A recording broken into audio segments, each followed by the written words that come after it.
Cooking with Mourin চ্যানেলে আবার আপনাদের সবাইকে স্বাগত জানাই।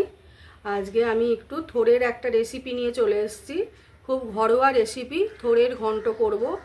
থোড়টা কিভাবে ছাড়াবেন একটু দেখিয়ে দিই। ওপরের খোলাগুলো আমি ফেলে দিয়েছি। এবার থোড়টাকে আমি একটু মাটিতে বসে বটিতেই কাটছি, আমার সুবিধা হবে, কারণ এই সুতোগুলো বার করতে হবে তো, এটা আমার ছুরিতে অসুবিধা হয়। এইভাবে আমার শাশুড়ি মা কাটতেন এইভাবে থোড়, সেই থেকেই আমার দেখা কিভাবে কাটতেন। এইভাবে হাতে ঘুরিয়ে ঘুরিয়ে নিতেন সুতোগুলোকে।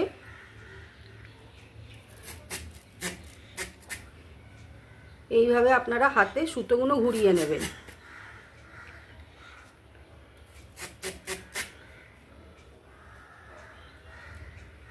এগুলো আমি কেটে নিয়ে তারপরে আমি ছুরিতে ছোট ছোট করে কাটবো।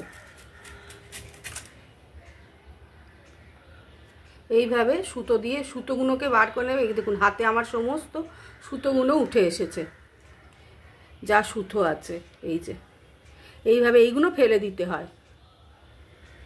এইভাবে আমি এই থোড়টা পুরোটাই পরিষ্কার করে কেটে নেব। থোড়গুলো আমি সুন্দর করে ছাড়িয়ে নিয়েছি, সুতোগুলোকে ছাড়িয়ে নিয়েছি, একটু হলুদ জলে চুবিয়ে রেখেছি। এবার এগুলো ঝিরিঝিরি করে কেটে নেব।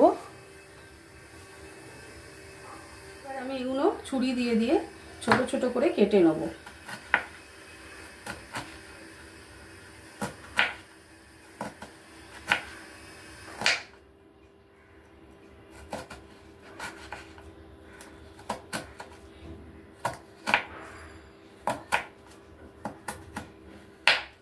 এইভাবে ছোট ছোট করে কেটে নেবেন। যত ছোট কোচাবেন ভালো হবে খেতে। ঝিরিঝিরি করে এরকমভাবে কেটে নেবেন। এইভাবে আমি সবগুলোই কেটে নেব। এইভাবে আমি সব কটা থোড়ি ছোট ছোট করে কুচিয়ে নেব।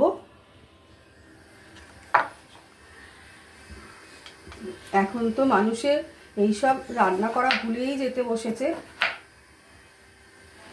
আর সময়ও নেই এত ফাস্ট লাইফে।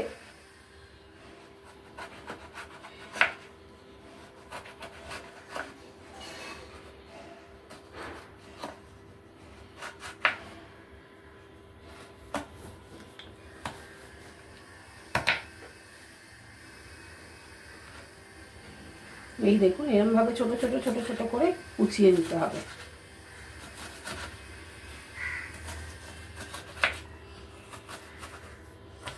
এইভাবে আমি কেটে আবার ফিরে আসছি আপনাদের কাছে।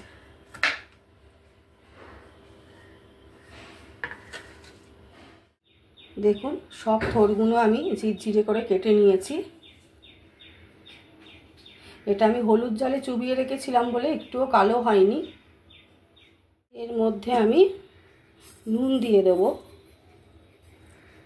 হলুদ তো দেয়াই ছিল, নুন দিয়ে একটুখানি মেখে ঢাকা দিয়ে রাখবো, তাহলে থোড়ের ভেতরের যে জলটা ওটা বেরিয়ে যাবে, তখন হাতে করে চিপে নেব। একটু মাখিয়ে রেখে দেব 15 মিনিট মতো,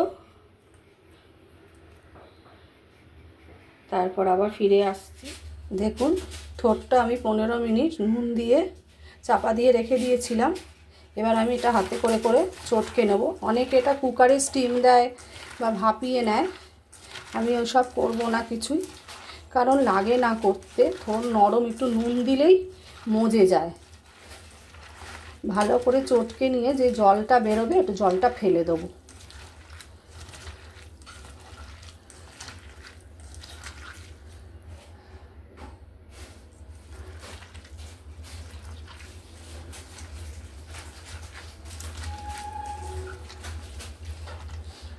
অনেক জল বেরিয়ে আছে দেখেছেন। আরও খানিকক্ষণ ভালো করে চটকে নেব, নিয়ে জলটা ফেলে দেবো। চলুন থোড় ঘন্টটা করে নিই। আমি গ্যাসে কড়া বসিয়ে দিয়েছি, এর মধ্যে সর্ষের তেল দিয়ে দেবো।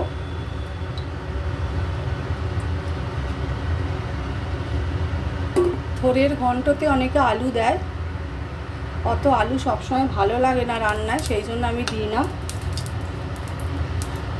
এর মধ্যে আমি শুকনো লঙ্কা ফোড়ন আর সর্ষে ফোড়ন দেব।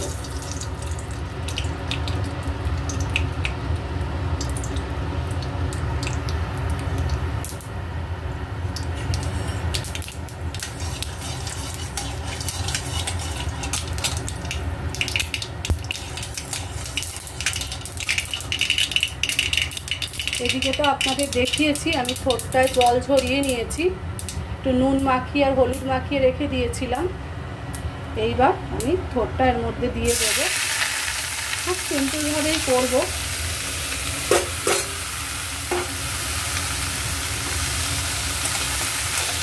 এর মধ্যে নারকেল থাকলে নারকেল কোড়াও দেয়, আমার তো নেই এখন নারকেল কোড়া।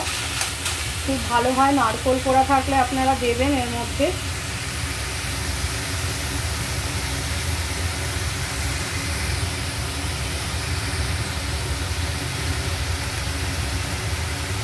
অল্প একটু হলুদ দেব, নুন তো দেয়াই আছে, নুন আর দেব না।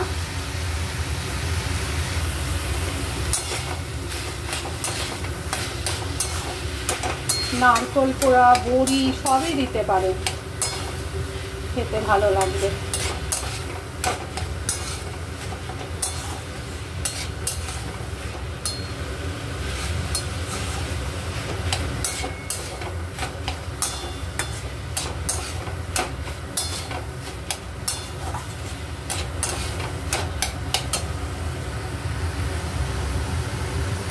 অল্প একটু সর্ষে বাটা দিয়ে দেবো, সাদা সর্ষে বাটা দিয়েছি।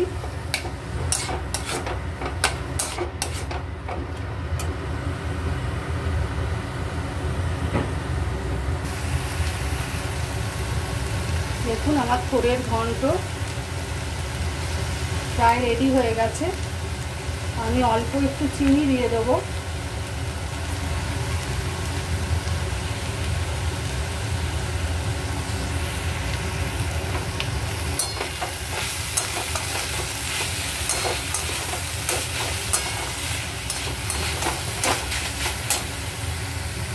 হয়ে গেছে আমার। একটু বড়ি আমি একটু ভেজে রাখি কাঁচের শিশিতে, একটু অল্প বড়ি আমি ভাজা একটু গুঁড়িয়ে নিয়েছি, একটু দিয়ে দেবো ওপর থেকে। দিয়ে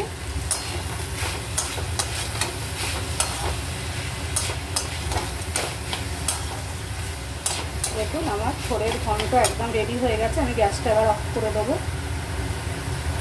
এইভাবে আপনারা বানিয়ে গরম ভাতে খাবেন, ভালো লাগবে, খুব চটপট হয়ে যাবে।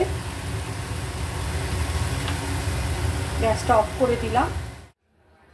দেখুন খুব সহজভাবে আমার থোড়ের ঘন্ট একদম রেডি হয়ে গেছে।